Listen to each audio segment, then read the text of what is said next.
নারকেল পিঠে, পুলি পিঠে এগুলো খেতে না আমি বেশ ভালোই বাসি, কিন্তু নারকেলে অসম্ভব গ্যাস হয়, সেই জন্য সবসময় খাওয়া হয় না। তেলে ভাজা মানে যেটা তেলের পিঠে আর কি, তেলের পিঠে, নারকেল পিঠে বা পিঠে জাতীয় যে কোনো কিছু, পাটিসাপটা, এগুলো আমার খেতে ভীষণ ভালো লাগে, কিন্তু গ্যাস অম্বলের ভয়ে সেইভাবে খাওয়া হয় না। তো আজকে একটু খুব ইচ্ছে করছিল নারকেল পিঠে খাওয়ার, কিন্তু নারকেল পিঠেটা খেয়ে যে এতটা কষ্ট পাবো সেটা আগে কখনো ভাবতে পারিনি। আর আগে যদি আমি ভাবতাম, আগে যদি বুঝতাম, তাহলে কখনোই নারকেল পিঠেটা আজকে বানাতাম না আর খেতাম না।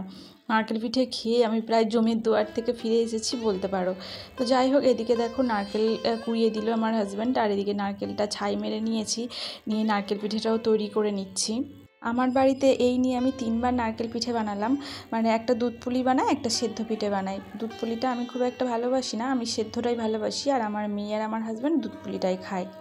এই যে পুলি পিঠেটা খাওয়ার পর আমি জমের দুয়ার থেকে ফিরে আসলাম, এর কারণ হচ্ছে পুলি পিঠেটা খাওয়ার পর আমার অসম্ভব গ্যাস হয়ে গেছিলো। আর আমার না গ্যাস হলে প্রচণ্ড বুকে যন্ত্রণা হয়, সে যন্ত্রণা সহ্য করা যায় না।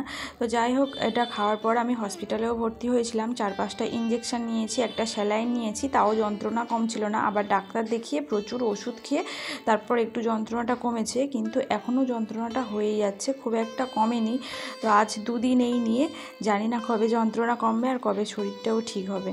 সেদ্ধ পিঠে করেছিলাম, শুধু সেদ্ধ পিঠেটাই একটা খেয়েছি, একটা খেয়ে আমার এই অবস্থা। সেদ্ধ পিঠে করেছিলাম 14টার মতো, আমার বাবার বাড়িতে আমি পাঠিয়ে দিয়েছিলাম সবগুলো।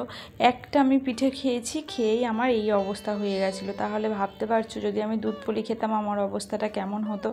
তো যাই হোক, দুধ পুলিটা তেমন একটা ভালোবাসি না, মানে দুধের জিনিসটা আমি খুব একটা খাই না।